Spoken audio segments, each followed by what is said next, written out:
வணக்கம். அனைத்திந்திய அண்ணா திராவிட முன்னேற்றக் கழகத்தில் வெடித்த கலவரம். இடைத்தேர்தலில் எடப்பாடி பழனிசாமி அவர்கள் போட்டியிடுவதில்லை என்ற தகவல்களை வெளியிட்டிருந்தார். நேற்று இரவு முழுவதுமாக சமூக வலைதளங்களில் பரபரப்பான தகவல்களாக இது மாறியிருக்கிறது.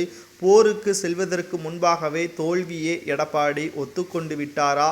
அதிமுக இந்த இடைத்தேர்தலில் போட்டியிடவில்லை என்றால் அதிமுகவின் ஆதரவாளர்கள் பாஜகவிற்குத்தான் ஆதரவை தெரிவிப்பார்களா? அப்படி ஆதரவுகளை தெரிவித்தால் வரக்கூடிய சட்டமன்ற தேர்தல்களிலும் இது நடக்கும் என்று தகவல்கள் வெளியாகி இருக்கிறது. அப்படி பார்க்குமேயானால் பாஜக தமிழகத்தில் வளர்ச்சி அடைவதும் உறுதியாகிவிடும். தமிழகத்தை பொறுத்தளவிற்கு அதிமுக இடத்தை பாஜக தட்டி சென்றுவிடும் என்ற தகவல்களையும் நம்மால் பார்க்க முடிகிறது.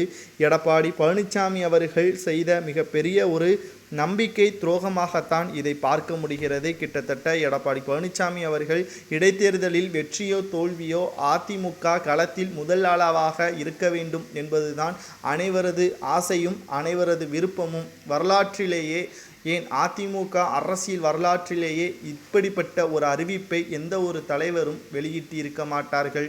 புரட்சி தலைவராக இருக்கட்டும், புரட்சி தலைவியாக இருக்கட்டும், அதற்கு பிறகு எடப்பாடி பழனிசாமி அவர்கள் அவர்களது வழியை பின்பற்றுவதாக கூறிக்கொண்டு அவர்கள் எடுக்காத முடிவை எடுத்திருப்பது மிகப்பெரிய ஒரு அவமானமாகத்தான் பார்க்க முடிகிறது. ஏன் 2011ஆம் ஆண்டு முதல் 2021ஆம் ஆண்டு வரை அதிமுக தான் ஆட்சியை கைப்பற்றியது. திமுக ஒரு இடங்களில் கூட வெற்றியடைய முடியல. ஆனால் திமுக எந்த ஒரு தேர்தல்களிலும் முதலாவதாக களத்தில் இறங்குவதை நம்மால் பார்க்க முடிந்திருக்கிறது. விமர்சனத்தையும் திமுக செய்ததை நம்மால் பார்க்க முடிகிறது. ஆனால் தேர்தலில் போட்டியிடவில்லை என்று திமுக ஒருபோதும் அறிவித்ததில்லை. ஆனால் எடப்பாடி பழனிசாமி அவர்கள் அறிவித்திருப்பது அதிமுக வட்டாரத்தில் கடும் கோபத்தையும் அதிர்ச்சியையும் ஏற்படுத்தியிருக்கிறது. இதனால் அதிமுகவில் சலசலப்பு ஏற்பட்டிருப்பதாகவும் உட்கட்சி மோதல் மீண்டும் வெடித்திருப்பதாகவும் செய்திகளும் தற்பொழுது வெளியாகி கொண்டிருக்கிறது.